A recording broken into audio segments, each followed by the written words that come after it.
Okay. Good evening, everybody, councillors and members of the public, and welcome to the Planning and Development Committee to be held at 6:30 on Tuesday, the 15th of June, 2021. Okay, we have one member of, in fact, 1 second, let me do the apologies first. Can we go straight to item number 1 on the agenda? Yes, so we have apologies from Councillor Gardner and we have Councillor Spencer here as a substitute. We also have Councillor Jackson here as a substitute because we currently have a vacancy for one councillor on the committee. Okay. Okay, and I believe we have some members of the public here as well. Can I see who we have? We have Councillor Carol Childs. We have Lorraine Childs, I can see on my screen. Anne-Marie, I can see you there as well. Is that all we have? Is it only three members of public? That's all I have at the moment, yes. Okay, all right. Sorry, one more, just coming. Okay, let us continue. Sorry, Phil Cowell joining us as well. Phil Cowell as well. Okay, can I just ask at this stage, have you appointed a spokesman between you all, or are you all intended to say your segment? We're all intending to see our segments. All intended to speak. Okay, so at this stage, because there is 4 people or 5 people, I believe, on my agenda that want to speak from the public.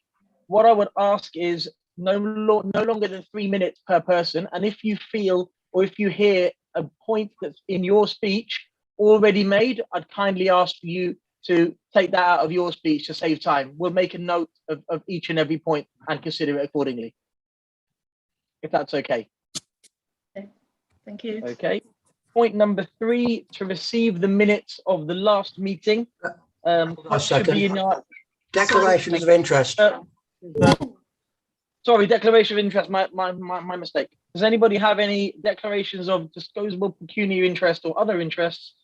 And please state the nature of those interests relating to the items on the agenda. Councillor Jackson. Thank you. As a member of both the Town and North Northants councils, I will reconsider all evidence at unitary level. Therefore, I cannot be bound in any way by any view expressed at this meeting. Thank you, Councillor Vijay. Thank you very much, Councillor Jackson. Anybody else for declarations of interest? No, thank you. Moving on to the minutes, point number 3, to receive and note the minutes of the meeting held on 18th of May 2021, copy pages 1 and 2 in our agenda packs. Does anybody have anything to say on these minutes? Move they be signed as correct, Mr. Chairman. I'll second that, Mr. Chairman. Thank you very much. Okay, given the nature of today's meeting and the members of the public wanted to speak on one particular application, it's pertinent that we put that to the front. 4.1, planning is to consider advisory response for the following planning applications on pages 3 to 6. At this stage, I think I'd invite whoever wants to go first. Do we have an order, Alicia, of people wanting to go first? I haven't got an order, so I think Councillor Carol, would you like to go first? Please, by all means. We have 3 minutes. Thank you. Thank you. Good evening. I'm Councillor Carol Charles, Rushden Town Council, Spencer Ward. The proposed development of modular homes is presented with total disregard for Higham and Rushden and the North Northants Joint Core Policy Framework. Their consultation process was biased. They inferred green space and play facilities, yet there is no green space and the play area is proposed to be the current St James Park. The estate is to be 100% social, hence not compliant with the North Northants policy.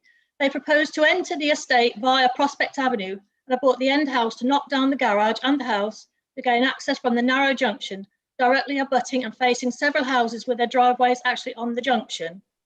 The access road becomes single entry as they've put parking spaces on it. They have planned for no green corridor behind Prospect Avenue, but for alleyways to be immediately behind, and the house is only 8 metres behind these long-standing homes, with 3-storey dwellings looking into their properties. The police report succinctly sums it up, saying that crime increases with alleyways. Take the scenario from Hemingwell in Wellingborough 40 years ago, and this will play out the same. These are prefabricated units with a lifespan of 35 to 40 years, which are transported by road. They talk about reduced traffic as a result of modular building, yet they do not say that virtually the whole of Higham and Rushden will have to be closed to let them through. How can they get 20-foot wide roads through Higham Road and Prospect Avenue? Prospect Avenue is a 1930 street with single or shared drives. Most families have more than one car, so it is single track. Ilkley say they can forcefully make residents remove their cars for 8 days a month for 4 years for this. Where will the cars park? Where will the residents take their car? And Higham Road, Higham High Street. Will the avenue cope with an estimated 545 car journeys per day? The new estate is also made up of cul-de-sacs. It's not a loop road. The density of the 138 homes is too much for the area. The bends around Tollbar, St James and Queensway are impossible for these huge loads to negotiate. Highways have said if they do use Higham Road or Prospect, there would have to be a dedicated right-hand turn. In their pre-app consultation summaries, East Northants, Higham Ferris and Rushden all said that their preference was for the entrance to be from John Clark Way, which would be more viable as the huge loads would come straight off the bypass. This was always the intended entrance from conception documents back in 1996, prior to the warehouses being built. Furthermore, there is a restricted covenant from 1937 attached to the houses in Prospect, including number 71, stating no part of the property should be for access, yet Ilkley have still put in this proposal for the entrance. In their air assessment quality statement, they talk about dust blowing in the direction of Butts Road. That's in Rawns, generic. Yet they don't address the arsenic and asbestos dust blowing across residents' homes. This dense estate of 100% social prefab units will destroy the surrounding community. Ilkley have disregarded our community of Higham and Rushden for the sake of more profit. This application should be turned down and turned away. Thank you. Thank you very much for that, Carol. Thank you. Can we move on to Dr. Lorraine Childs? I'm just putting the names as they appear on my list. You're on mute, Doctor.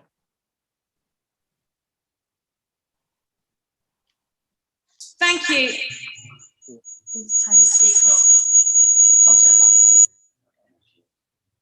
Sorry, just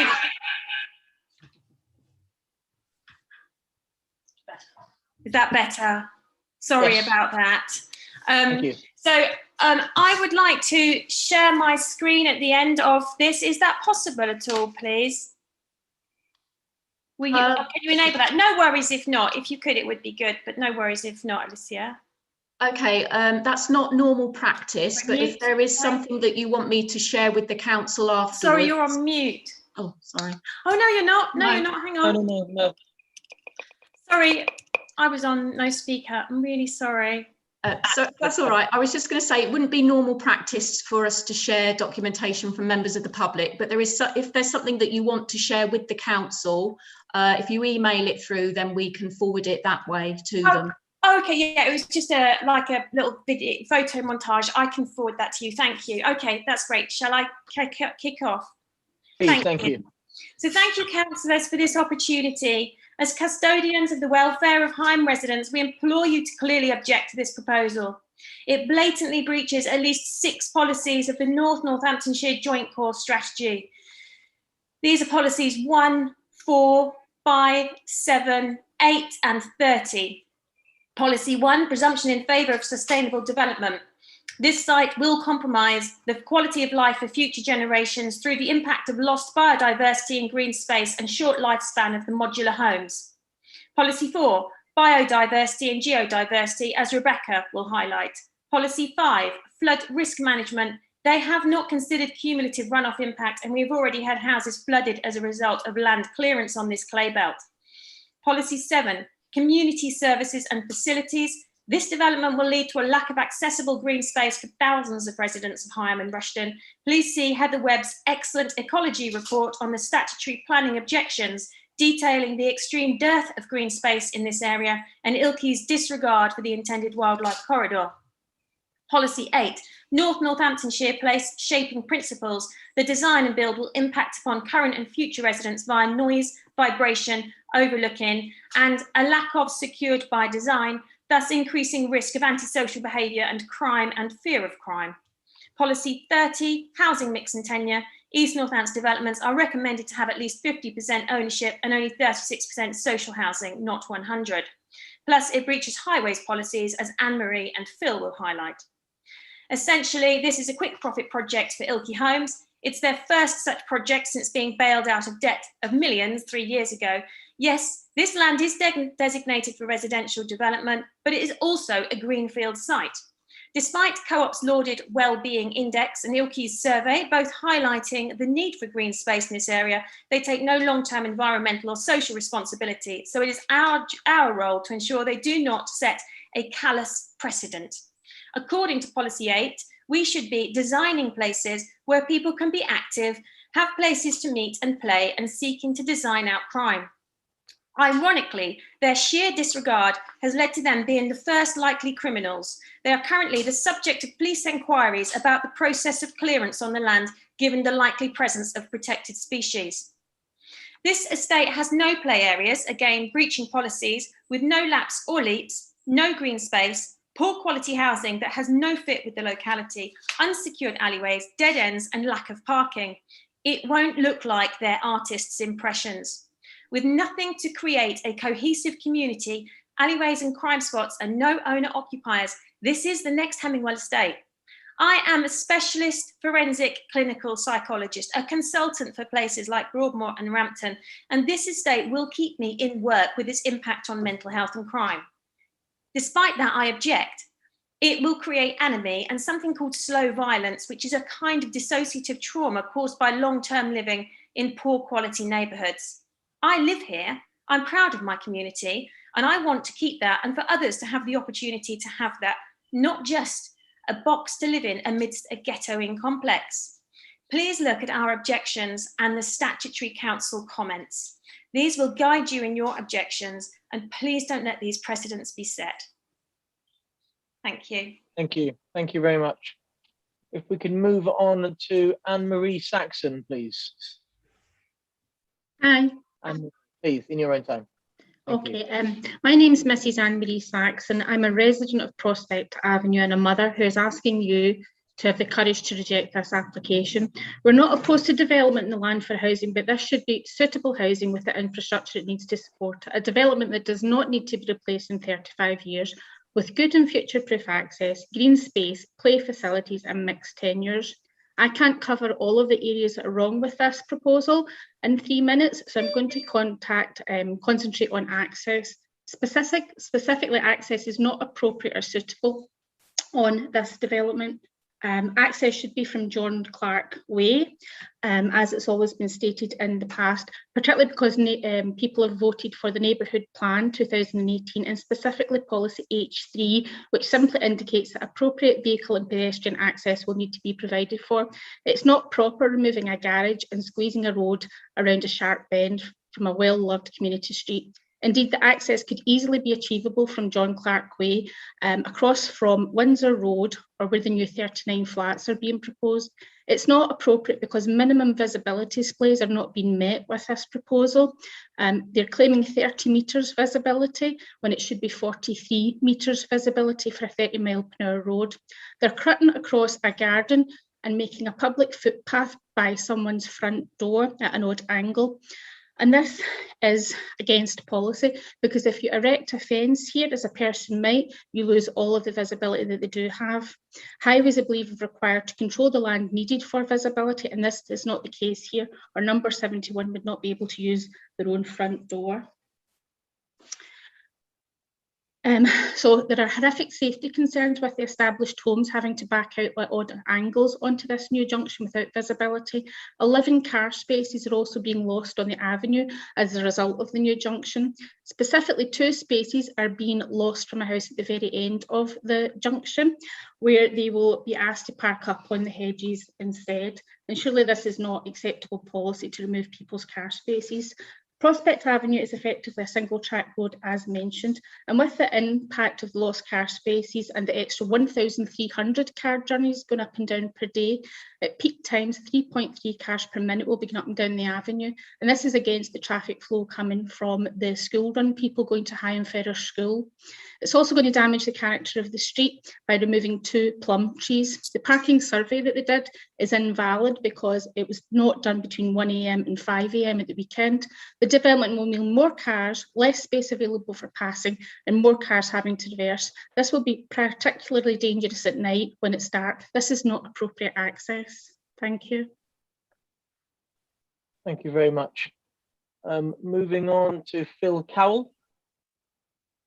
Well, is it? Sorry, apologies. You're on mute, Phil. Hi, thank you. Just before I start, can I just apologise for coming late into the meeting? Ironically, this was due to significant traffic congestion from the A45 trying to get through Higham. It's taken me 35 minutes to get from the other side of Rushden Lakes roundabout into Prospect Avenue because of the temporary traffic lights that are sitting there on Northampton Road for that development. So my apologies for that, but it's rather ironic. That's fine. I sympathise with you. They're right outside my house. So yes, we'll let you off on that one. Thank Please, you. carry on. Okay, so our community needs you to object to the proposals because it shall have a negative impact on the whole of Rushden and Higham Ferrers. The proposed access from Prospect Avenue is totally inappropriate. Access should be from John Clark Way, as all previous planning policies have stated. This is what residents understood and voted for when they affirmed the 2018 neighbourhood plan, and specifically policy H3, which simply indicates an appropriate vehicle and pedestrian access needs to be provided for. Prospect Avenue is a tree-lined avenue built in the 1920s and 30s, with most houses having at least 2 cars, the majority of which have to be parked on the road. It's not wide enough or suitable for construction traffic, with very few gaps in the parked cars, which are on both sides. This reducing the road to effectively a 3-metre wide single track.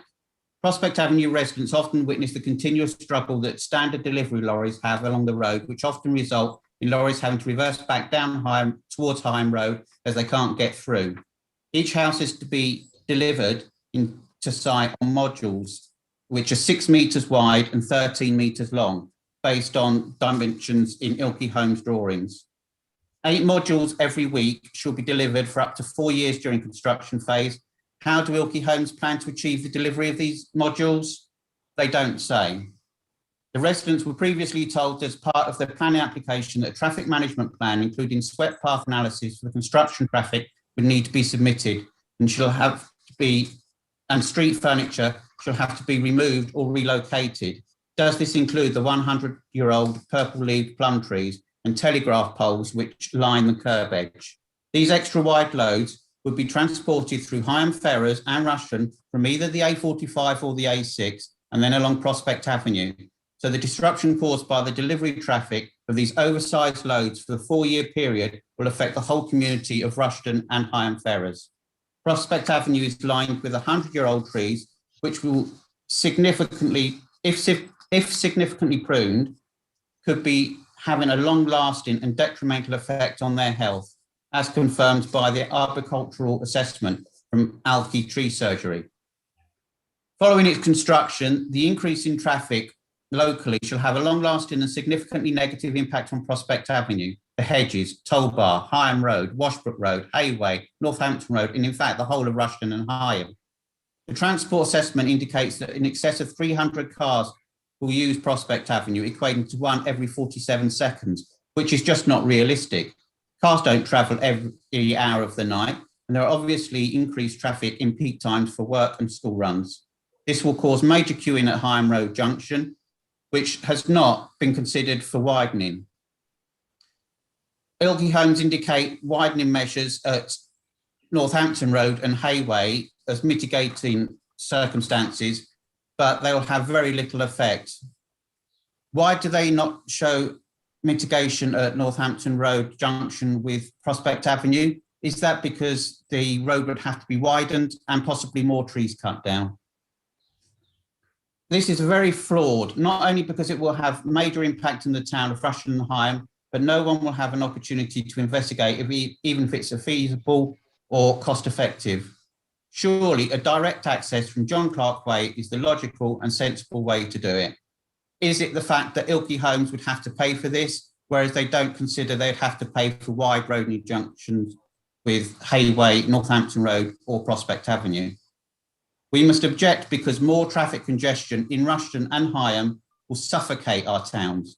People will no longer visit the heart of our towns. And just think, ultimately, what this will affect on the high streets of Rushden and Higham. Thank you. Thank you very much, Phil. And lastly, I believe we have Rebecca Colwell as well. Yeah, hi. Hi. Rebecca, and I'm my final year. I'm in my final year at university reading zoology, and I'm representing my community because, as well as all the other objections, the development is very flawed ecological wise. The Northamptonshire Biodiversity Supplementary Planning Document, BSPD, states that maintaining current levels of biodiversity is not sufficient.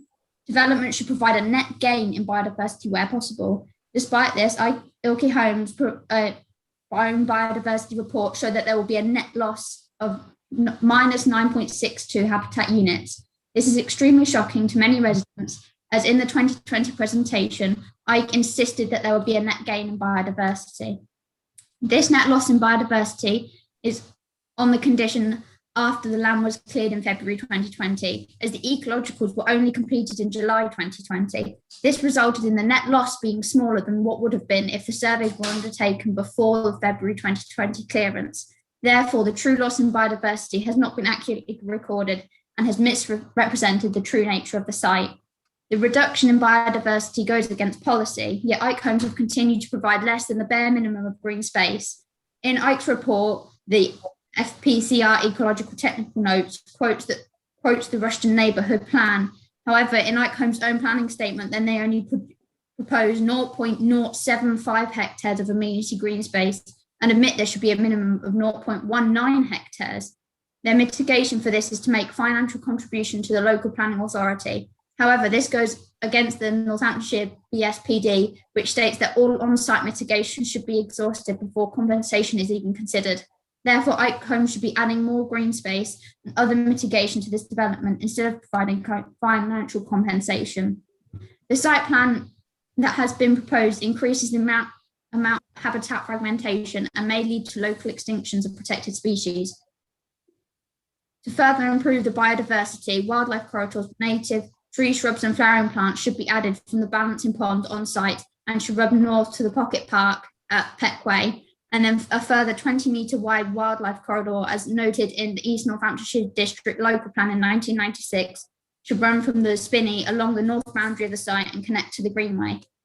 Further mitigation should also be in place, such as the addition of hedgehog highways. Hedgehogs are in significant decline and protected by law. The government has issued guidance on the inclusion of hedgehog highways in developments since the successful submission of a petition by the British Hedgehog Preservation Society. Many questions should be raised from this, such as are Ilkley Holmes trying to avoid providing enough green space and on-site mitigation, or are they just not very naive regarding the effects of the development will have on biodiversity? Either way, this development cannot go ahead without a net gain in biodiversity, as it will set a poor example for future developments where wildlife and ecology is pushed aside for further greed and profit.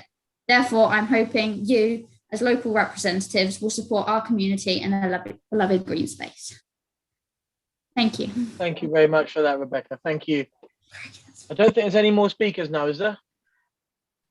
We're done. Okay. So, Council, shall we discuss this? Who wants to start us off on this application? I think Pam's hand went up first. Councillor Whiting. Thank you, Mr. Chairman. I've listened with great interest on all the points made by the residents, and I do completely agree. I've got a whole list down here of things that I was going to mention.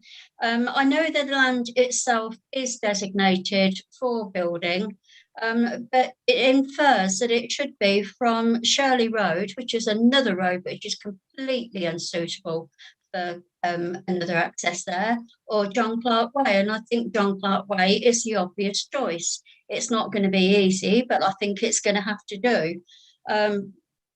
Preferably, I'd rather not see the houses there at all because of the mix and tenure. It doesn't agree with the Rushden Neighbourhood Plan or the North Northamptonshire Joint Course Strategy. In its current form, the construction plan is totally inadequate. It doesn't state the level of disruption which will be caused by the traffic, both construction and ordinary traffic. We all know what it's like when you go along Prospect Avenue and you want to turn right, and you are stuck there waiting at the junction for some kind soul to come and let you in and give you the right of way. It's completely unheard of. It's just ridiculous, and I completely agree with everything that's been said. And this is a total shambles. That's the only way I can describe it. The application is total shambles. Thank you. Thank you, Councillor Whiting. Councillor Spencer, you got your hand up. Thank you, Chair. Yes, I fully agree with all of the candidates who have spoken, and with Councillor Whiting. As most of the council know, I come from a construction background. I think it should be thrown out immediately, in my opinion. The access on Prospect Avenue is nothing but a joke. John Clark Way is the only viable access, in my opinion. As regards the type of building and everything else, I'll simplify it and utter the same comment as one of the speakers. That will become another Hemingwell estate without any question of doubt. Thank you very much. Councillor Jackson, I can see your pen up, not your hand. I'm sorry about that. Well, you mentioned earlier on at the start of the meeting, if any of these speakers were to, rather than duplicate, if they were to eliminate one or two items, as they were speaking, and also Councillor Pam Whiting, I was having to cross off several of my items. So it's reduced my speech to a certain amount. I would obviously agree that it is possible to gain access to John Clark Way or stroke Shirley Road, because they obviously do or had originally expected to go that way because they've called it Shirley Road Estate. The last section of land to the bridge is obviously or has not been purchased. So I presume one of the stumbling blocks is that somebody is holding them to ransom. But if you plan to do a project like this, you should always check all the legal pack and also make certain that you actually own all the land you feel you've purchased. Obviously, far too many of the houses do not provide car spaces, which it is ridiculous because we find more and more as people, the youngsters grow older, they then become car owners on most of the estates. And then whereas everybody's provided 2 or 3 cars, we then find 3, sometimes 4 cars. And so I find that it's ridiculous that we do not get architects to insist on more space for motors off-road, or alternatively, provide parking space for them. I was going to say, what is the true life of the houses? But unfortunately, it was also stated. What investigations have been made by the company into the contamination of the ground? Because I've heard lots of horror stories about the contamination in that area. Also, the hedges and toll bar may be used by the traffic. They will obviously find problems getting out of Prospect Avenue. So it is inevitable that if this estate was built using the Prospect Avenue as their only access, we will find that a lot of the traffic will divert down the hedges and to the toll bar. So this is going to put strain on Higham Ferrers. So therefore, myself, I cannot understand why it was even considered in the first instance. Thank you. Thank you, Councillor Jackson. Does anybody else have anything to say on this application? Can I just say something, VJ, please? Councillor Beevy, yes, go ahead. Yeah. I've at the weekend I stuff that we have been sent from Ilk. A lot of it has, I don't know where they've got their information from. For instance, they state that the nearest primary school is Rowan Gate. All of us know that Rowan Gate is a special school for children with special needs. So that is total fabrication. The nearest hospital is Isbrook, and again we all know that Isbrook is not a general hospital, it's for specific use. Prospect Avenue is a beautiful, desirable residential street. I would say about 90 years old.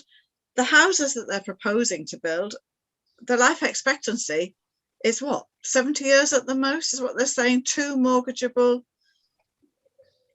sessions, which I thought the mortgage I think was it's 40. I sorry. think it's nearer 40 years, is it not? I read somewhere. Well, I don't know, but what are they going to do in 40 years' time? You know, they will have taken down a beautiful 1930s home to build this prefabricated estate, which is not in keeping with Higham or Rushden. And if you go down Higham Hill, put your back at Home Bargains, look across the road, you have got a beautiful development, a new development of just what, 4 or 5 houses that you would be pleased to own because they look just like the rest of the houses on that street. I think it's diabolical, absolutely diabolical to even contemplate having them there, and definitely not upset Prospect Avenue. I think it's absolutely disgusting. So I am behind every one of those people who have spoken tonight. I'm behind them all. Thank you. For what it's worth, I concur with everything that I heard today as well. I took a drive down to the site today. I've looked at the plan, and to be honest, it's completely unfit for purpose in every way, shape and form. I don't think we need to say anything more than that in that capacity. So does anybody have a proposal, or how do you, please, Councillor Whiting? Yeah, I'm more than happy to propose that we object to this application.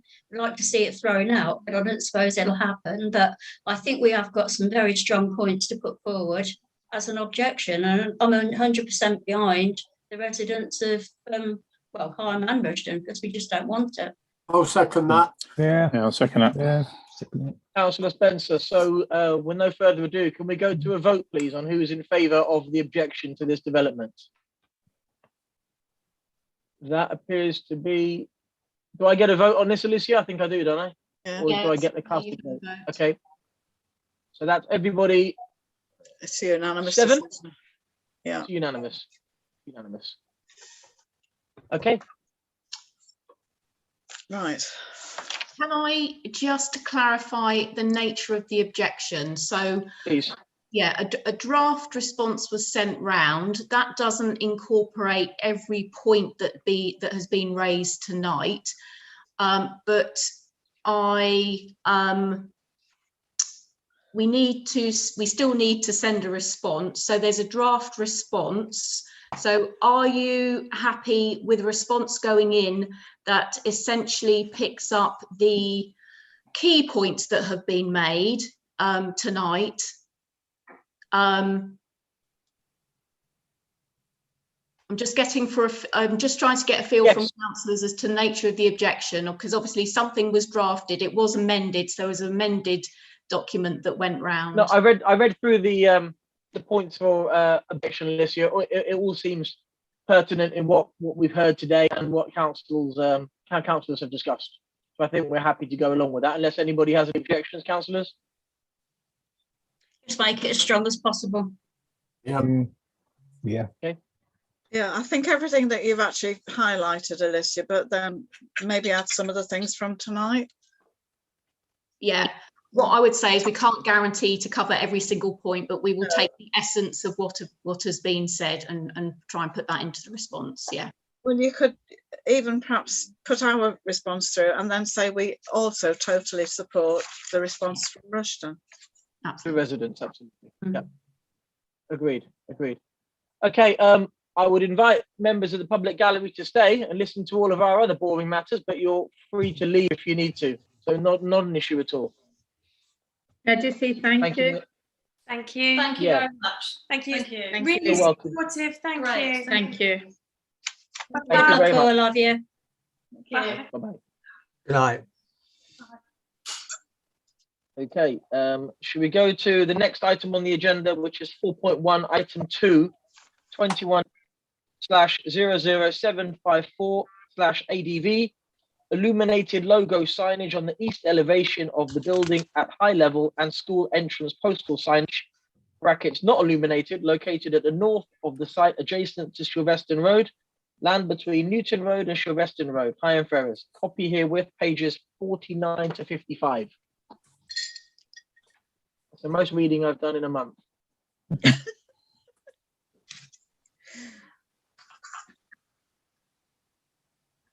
Who wants to, anybody? Councillor Reevy, straight in, please. Yeah, sorry, I just want to know why it needs to be illuminated. I've never known a school sign be illuminated before. Even Moulton College hasn't got an illuminated sign, has it? Is there any particular reason they feel that it needs to be illuminated? The application documentation didn't specify why they felt they needed it illuminated. So I wouldn't like to say one way or the other, but I presume they want visibility from the road at night. Therefore, I mean, is it going to be switched on after school hours? Because it could be seen as light pollution, couldn't it? Yeah, again, I couldn't say on that, but if you have concerns, then that could be worded into a response appropriately. Mm. Besides light pollution, it could also be a driving hazard as well. If it depends to the degree of illumination, I suppose. If it's visible from the roadside and it's the only thing visible, then your eyes naturally are going to be distracted to look at this sign as you're driving down. I would say that when I looked on the North Northants Unitary website today, the Campaign for Dark Skies had submitted a comment and they were seeking clarification on the direction of the illumination. So I think they were trying to work out some of the questions that you put forward. So they have queried it with the planning authority. Okay. Anybody else have anything to say about this application?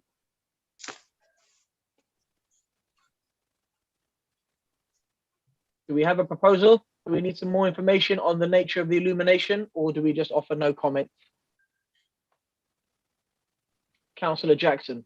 Mr. Chairman, why not ask the question, is it 24 hours, or not so much 24 hours because there's no point in having it on during daylight, but is there a time scale that they will be illuminated until a certain time? Because there seems to be no point in having a school sign illuminated through the night. Whereas unfortunately, if you go to John Clark roundabout, that latest area there, the signs are illuminated virtually 24/7. It's ridiculous. So why not ask the question, is there a timing for the illumination? Okay, Councillor Reevy. I think we should ask, is it appropriate that a school has an illuminated sign? It's not normal procedure. Okay. I mean, okay, it'd be easier to find, but if you've got your sat nav, surely, you know, it's a big enough place, isn't it? It's not. Councillor Whiting. Thank you. Well, my concern is when they wanted to build this school, there was an almighty upheaval about the road safety aspect because of the speed that traffic uses that bit of road. And personally, I would think if it's illuminated at night, it is going to be a danger to drivers. Absolutely. So are we in objection to the fact that it's illuminated, or do we want more clarity around the illumination? Personally, Six of one and half a dozen of another. Please, Louise. I just don't think it should be illuminated, to be honest. So I propose that we make a comment that we shouldn't have it's not necessary to have an illuminated sign. It's, as you, they're the people who are investigating, aren't they, into the light pollution. So perhaps we should go down that line. But I propose that we object to the illuminated sign. I'll second that, but I'd like to add, you know, from the road safety aspect. Okay.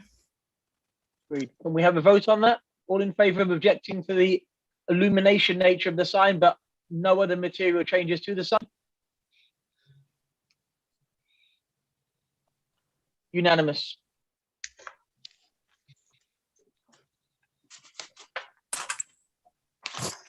Move on to the next point. Alicia, are you okay with that? Yep, that's fine, thank you.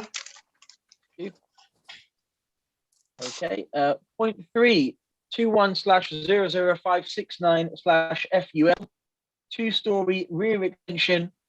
It's a revised submission of 2100106 FU 88 Wharf Road, Higham Ferrers. Copy on pages 56 to 59 on your agenda packs.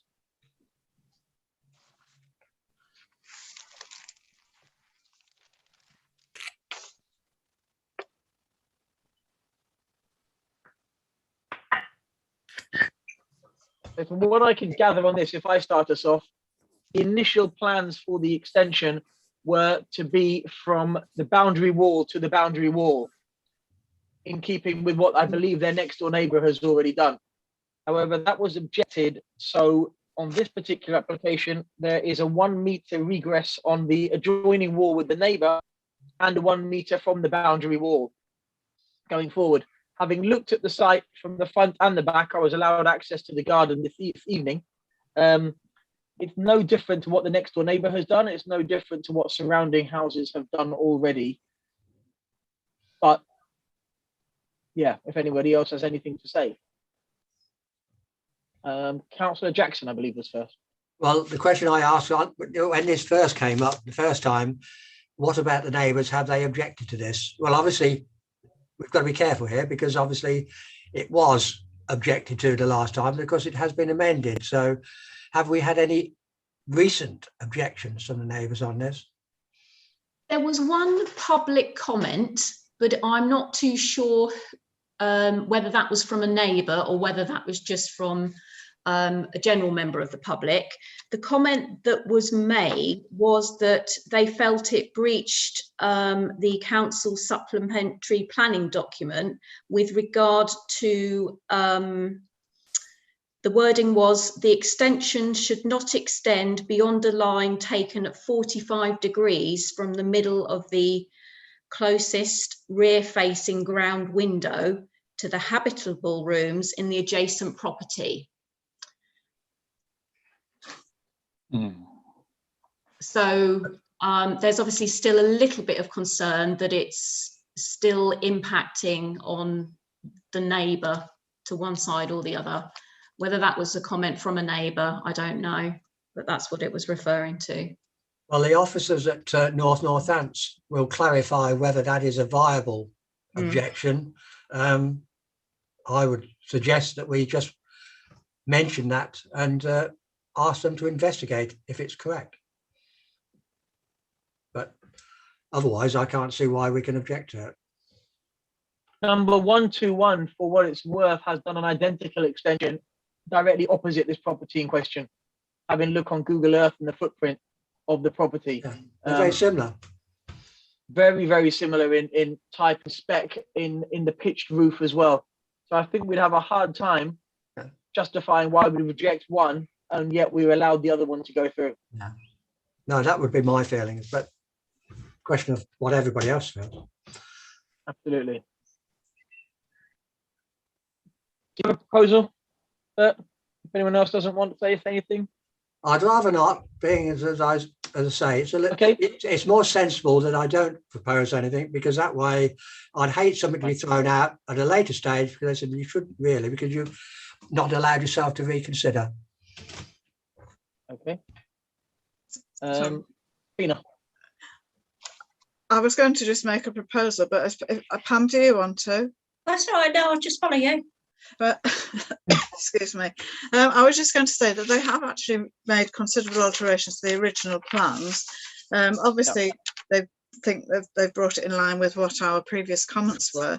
So therefore, I propose that we make no objection, but perhaps just comment on the other comment that's been made about it and see if we can clarify that. But if that's okay, then make no objection. Yep. Okay, do I have a seconder? Yeah, I'm happy to second that. Okay, all those in favour, can I have a vote, please? Unanimous again. Yeah. Okay, we're whizzing through now. Okay, so we have point number 4, 21/00770 LBC. Replacement of 8 existing timber windows with new hardwood timber windows to match existing at 1 Hind Style, Higham Ferrers, copy on your agenda pack, pages 60 to 62.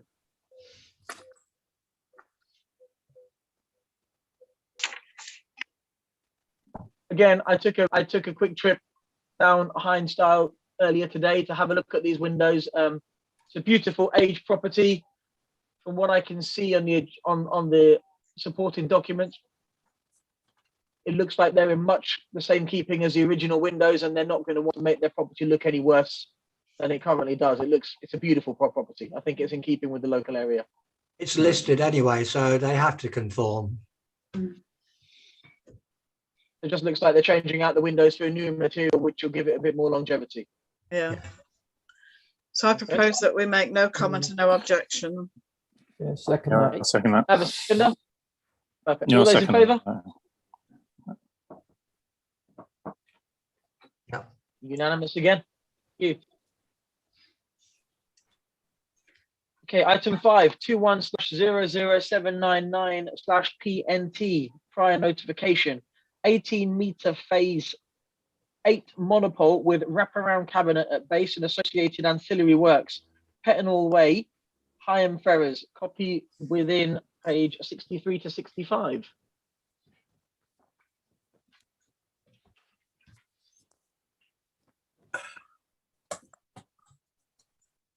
Councillor Jackson, please. Well, my comment would be, is it an appropriate position for it to be alongside a school? Because nobody has ever confirmed that no harmful rays come from these. We've heard lots of people who have convictions that there are. We've never really had 100% confirmation that there is no possible harm to people, because it's the same as mobile phones. They always say there are no harmful rays, and yet they tell you never to hold it too long against your ear. So if they're harmful, or if they're not harmful, what difference would it make? They seem to give slightly contradictory evidence against the possibility of rays. So I always feel it's better to have them slightly away from a school, because I always think that children are the most vulnerable. Okay, thank you. Councillor Whiting, Pam? Thank you. Can I just query? I rather seem to think I stood up and made a comment when this came to the full council. I'm not sure whether it's just a follow-on notification, but I would like to echo what I said then. This is a completely unsatisfactory place to have somewhere like this. As Councillor Jackson said, there's no proof of any radiation or any inferior coming from it. But we don't know, and why should we put the children's life, well, and residents, there's a lot of people living around there, why should we put them at risk just to have a pole stuck up there? Surely they can find somewhere a little bit more suitable than a residential area directly opposite a school. Councillor Reevy? I agree with Councillor Whiting. I think it's entirely in the wrong place. There must be somewhere in a more industrial area where this can go. I'm wondering if it has to be 18 metres tall, because it's sort of down the slope, down School Lane, which is quite a slope. I just don't understand why they want to put this in the middle of a residential area. And to be honest, those houses opposite probably bought those houses because they've got a view across the valley. So, you know, it's totally going to devalue those properties all in that area. I think it's just totally wrong in a position, and it should be. I mean, we have something similar, haven't we, on Bury Close? That's the sort of area where that should be. And, you know, why can't it be somewhere near Chowns Mill Roundabout where nobody's going to be overlooking it? You know, somewhere up there. Stick it in the middle of it. Yeah, why not? Alicia, where do we stand on permitted rights? If we object to this, that they should have it moved, where does that leave us? Do they have to adhere to us, or what happens there? Yeah, if I could just, as I said in the supporting paper, this is not a normal planning application. It's an application for accordance with permitted development rights. So the applicant feels that they already have the they already meet the criteria under the general permitted development order for that mast to be located there. It's up to the planning authority to judge whether that is the case or not, and whether they do sit within the permitted development rights. So I have spoken to the planning officer about this, and he actually said an awful lot, but essentially, if you're going to challenge it, you need to challenge it on the grounds of the siting of it and the impact of it within the community. Now, he says that is quite hard to do. If it was in the middle of a conservation area, you would have good grounds to challenge it on that basis. It's not quite so straightforward when it's on a sort of new housing estate. But you do need to bear in mind that it is to be installed near a school, and also it is very tall. It is taller than the surrounding buildings. So I know that at the town council meeting, Pam did speak, and there was a resolution that you felt that the siting and appearance of the mast was wholly unsuitable. So they would still be grounds that you could use to object to this. But at the end of the day, it's for the case officer to decide whether he thinks it sits within the permitted development rights or not. But the strongest case you have for arguing it is the appropriateness of the siting and location. Thank you, Alicia. Councillor Spencer, you've had your hand up for a while, please. Thank you. Yeah, I'll take on board everyone's comments on this. Firstly, I agree with Councillor Whiting. Adjacent to a school, personally, I think is a no-no. Excuse me. Many years back, prior to the change in trades to construction, I was in electronics and I was a TV engineer in my early years. The reason they normally have so many masts is the higher the frequency, the less it travels, the wavelength. Normally, a lot of masts act as repeater stations where it amplifies the incoming signal and puts it out again. But most people, if they have got any sense, tend to go for high ground to put, i.e. your TV mast, Winter Hill up in Lancashire, Emily Moore in Yorkshire. They always pick high ground. So in my personal opinion, why they need to stick it right down the bottom of School Lane in a low position is beyond me. Personally, I think it should be resited in a much higher position. Thank you, Councillor Spencer. Councillor Jackson.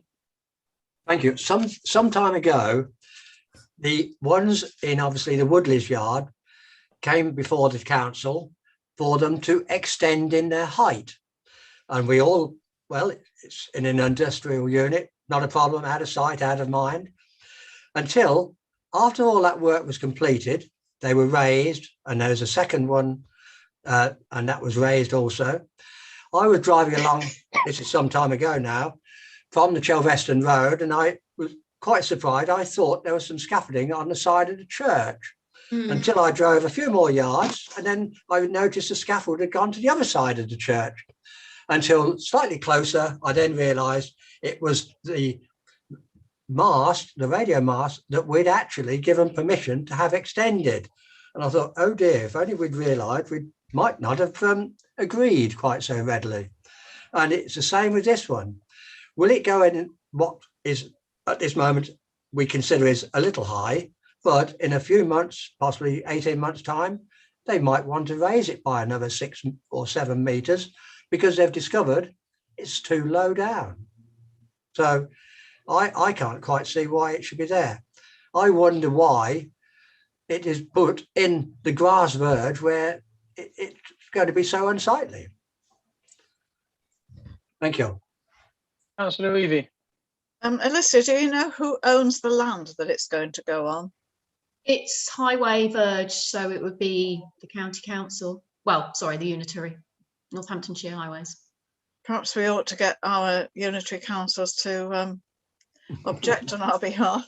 But I would imagine, I mean, that I think we ought to bring it to the attention of residents in that area, because, you know, they can't push this through without having as they say, from all those residents down there who've bought those houses because of the view.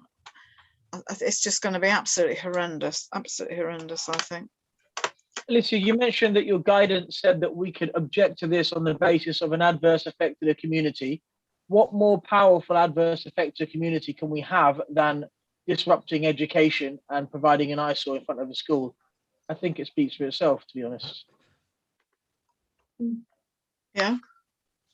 Councillor Jackson. Has the school made any comments on this? Are they aware of it?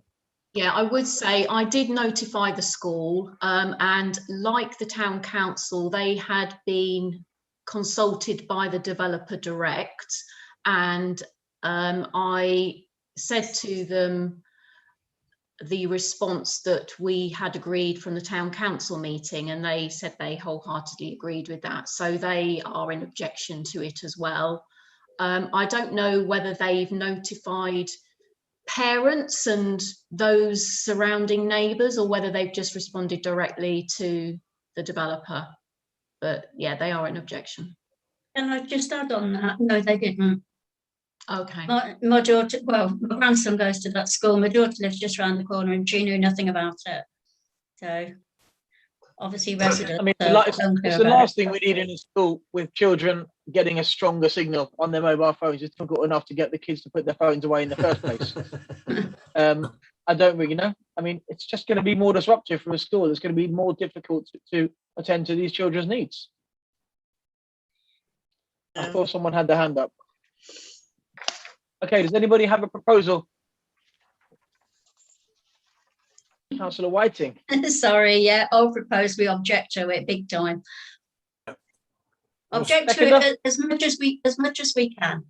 For the simple reason it's near a school, it's a health hazard, and it's disruptive, and it's not good to the community, Alicia. So if you can totally work your word magic on that one to make it community focused as an objection. Do I have a seconder? Sorry. Yes. It's also a nice all those surrounding houses. Okay. All those in favour of the objection for those reasons cited before? Unanimous again. Yeah. Okay. Item 6, sorry. 21/00844 FUL, single story garage extension, 41 Upper Kings Avenue, Higham Ferrers, page 66 on our agenda pack.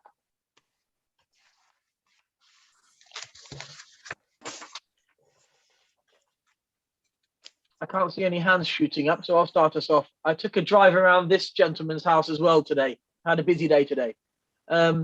Seems to be just a normal double garage extension, starting from the footprint of his house all the way to the back, with a 2-foot gap for side entrance next door to his neighbours, who have a lean-to, which I'm not quite sure if they're planning permission for or not, but we'll tackle that another time.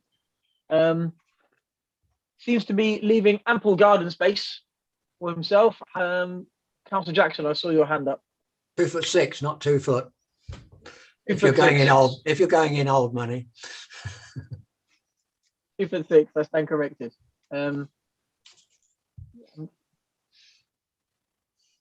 It's a big garage.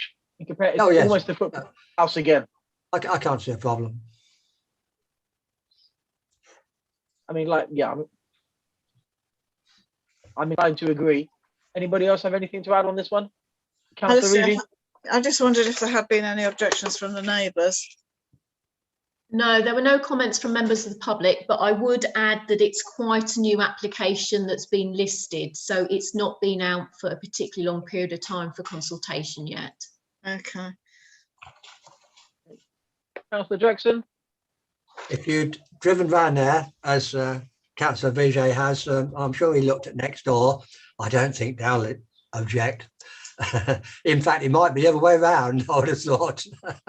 I think, yeah, they're best friends. They were having a beer together on the porch day, so I don't think they... I would have thought so, yes, because He has to be very tolerant of next door. Yes. Do we have a proposal? I propose that we make no comments and objections. Thank you, Councillor Reevy. Do I have a seconder? Councillor Brown, thank you very much. All those in favour of no objection? Today for unanimous votes. Thank you. Okay. 4.2, to note determinations on planning applications. Copy here with page 67. Am I to read these out if somebody can interject? Just say there for noting, VJ. They're there for noting. Rule that be noted, VJ. Okay. Seconded. Thank you. Thank you. Do we vote on that as well, Alicia? Yeah, just to vote that Can I have a vote? noted, please. Thank you. Thanks. Unanimous. Point 5, items to report. An opportunity for members of the committee to report items. No decisions can be made under this item. Does anybody have anything they wish to bring to the attention of the Planning and Development Committee? No? Okay. Moving on. That only leaves us to agree the date of the next meeting for 13th of July 2021, which I assume, given the latest dialogue yesterday, will still be on this Zoom mechanism, Alicia. It Not gonna be in may person, is it? well be, or we may hold the meeting in person in the pavilion, because Sandra is trying that for Policy and Resources Committee, isn't she? Yes, yes. Okay. Yeah. That's all the agenda points covered then. Confirm venue is what I'm saying. Right. Okay. Thank you very much. Yeah, Let's well vote.